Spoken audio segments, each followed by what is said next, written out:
I'd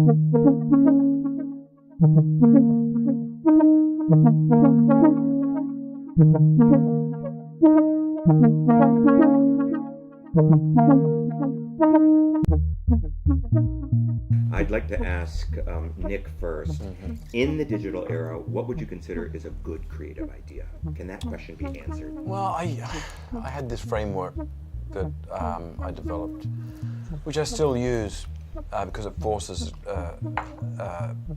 this collaboration between two ways of thinking. So a great idea to me is something that is an intersection between what a company says and what they do. So it's an intersection between a message and a behavior. That's important because a lot of the things we do in media now are behavior because they're behind the interfaces and it demands an interaction. And the reason that is important is because we're coming from a media world where we didn't have to worry about the behavior, you just need to worry about the message. So as a marketer, if all you were concerned about was pushing a message down into the world for people to receive, and now we have this sort of bottom-up world, which is behind the interface and which has people interacting with it, where an idea has to live in a more dimensional way. And why that's important is because you can't always take a message and turn it into a behavior, but you can always take a behavior and turn it into a message.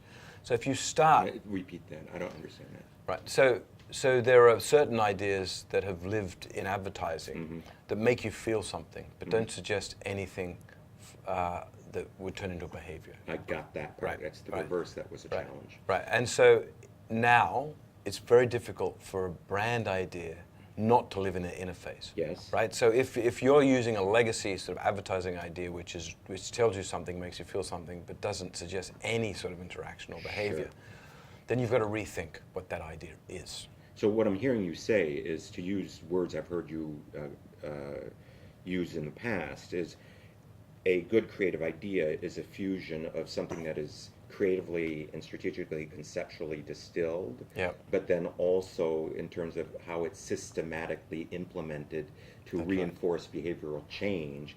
That's a good creative idea, and you need to make sure that the bridge between those two is solidly constructed. Yeah, and further, to make sure you do that, start with the behavior. And then distill it into an idea, as opposed to starting with a tagline.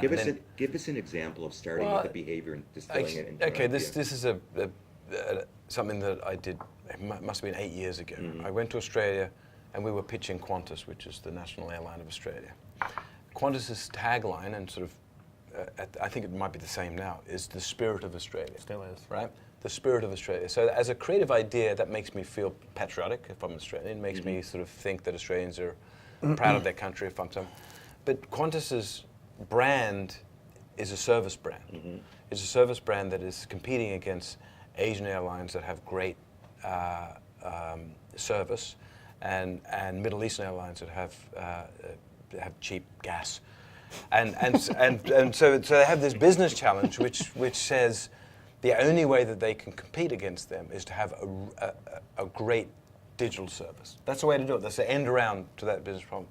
And I get nothing out of the spirit of Australia that suggests how they're going to make my travel experience better.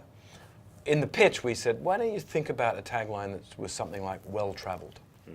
Because well-traveled has story potential, because Qantas is an airline that travels the furthest in the world and sends the people that travel the most all over the world.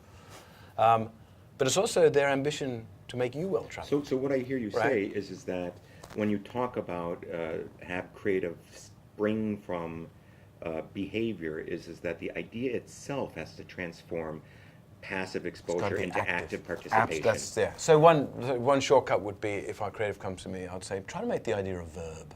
Just start there.